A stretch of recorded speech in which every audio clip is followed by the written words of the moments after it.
Right now, as you watch this video, your phone is losing thousands of bits per second.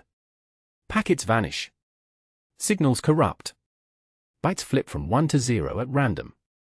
And yet, your video plays perfectly. No glitches. No artifacts. Nothing. How? Because of a piece of math so clever it borders on magic. Your phone is fixing errors that haven't even fully happened yet. In the last video, we covered Shannon's theorem, the equation that puts a hard speed limit on every channel in the universe. But Shannon proved something even crazier in the same 1948 paper. He proved that on any channel, no matter how noisy, you can transmit perfect data with zero errors. The technique that makes this possible is called error correction. This is part 2 of our Shannon series. If words like parity bit or Hamming distance sound scary right now, don't worry. By the end of this video, the whole idea will feel obvious. Here's the plan. First, why Shannon's claim shocked everyone. Then the dumbest fix that almost works. Then the elegant fix invented by a frustrated engineer named Hamming. Then the deep geometry behind why it works. And finally, where this lives in your phone, your Wi-Fi, your CDS, even your DNA. In 1948, engineers believed something obvious. If your channel is noisy, you're going to get errors. Period. The only way to fix it was to send louder signals, buy better hardware, hope for the best. Shannon walked in and said, "No. I can prove that even on a garbage channel, say, one that flips 1 bit out of every 10 randomly, you can still send data with arbitrarily low error rates. Provided you stay below the channel capacity." Engineers thought he was wrong. He wasn't. He'd just figured out something they'd missed for a century: you can fight noise with math, not just hardware. Let me show you the dumbest possible solution that actually works. You want to send the bit 1. The channel is noisy, maybe 10% of bits flip.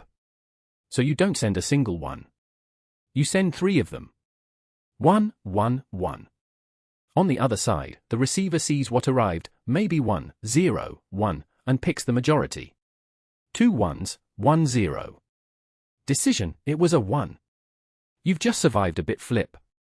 Welcome to error correction. But notice the cost. To send 1 bit of real data, you sent 3 bits over the channel. Your effective speed dropped to 1/3. And if 2 bits flip out of 3, your majority vote gives the wrong answer. Repetition codes are simple, but they're inefficient and they break on heavy noise. For most of the 20th century, this is roughly how things worked. Until in 1950, a Bell Labs engineer named Richard Hamming had enough. Hamming worked on early computers that read punched cards. Every weekend, he'd come in to find his program had crashed because 1 bit on a card had been read wrong. The computer detected the error, and then just gave up. Stopped the whole job. He famously said, if the machine can detect an error, why the hell can't it correct one? And then he invented the math to do exactly that. Here's Hamming's idea. But first, what exactly is a parity bit? It's simple. Look at any group of bits. Count how many ones are in it. If that count is odd, you append a 1, so the total becomes even. If the count is already even, you append a 0, keeping it even. That's all a parity bit does. It forces the total number of ones to be even. Why does that help? Because if even 1 bit flips during transmission, the count of ones becomes odd, and the receiver instantly knows something is wrong. But here's the catch. 1 parity bit can only detect an error. It cannot tell you which bit flipped. To actually correct, Hamming used 3 parity bits, each one watching a different, overlapping subset of the data. Take 4 data bits, call them D1, D2, D3, and D4. Add 3 parity bits, P1, P2, and P3. P1 watches D1, D2, and D4. P2 watches D1, D3, and D4. P3 watches D2, D3, and D4. Notice what's special. Every data bit sits in a unique combination of subsets. D1 is watched by P1 and P2, but not P3. D2 is watched by P1 and P3, but not P2. D3 is watched by P2 and P3, but not P1. D4 is watched by all 3. This is the magic. Now suppose D1 flips during transmission. P1 fails, because D1 was in its subset. P2 also fails, D1 was in its subset too. But P3 passes, D1 was not watching it. The receiver sees the pattern, fail, fail, pass. That exact pattern matches one, and only one, data bit. D1. So the receiver flips D1 back. Done. 3 parity bits. 7 bits sent in total. Any single bit error, anywhere in the code word, fixed automatically. That's not detection. That's correction, automatic, mathematical, perfect. Here's the deeper geometry, but built from simple counting. Imagine just 2 valid code words for a moment. Code word A is all zeros. 7 zeros in a row. Code word B is 3 ones followed by 4 zeros. Now count the positions where A and B differ. Position 1, A has 0, B has 1. They differ. Position 2, they differ. Position 3, they differ. Positions 4 through 7, both are 0, they match. So A and B differ in exactly 3 places. 3 is what we call their Hamming distance. Now suppose noise flips just 1 bit while you're sending A. You receive 2 zeros, then a 1 at position 3, then 4 more zeros.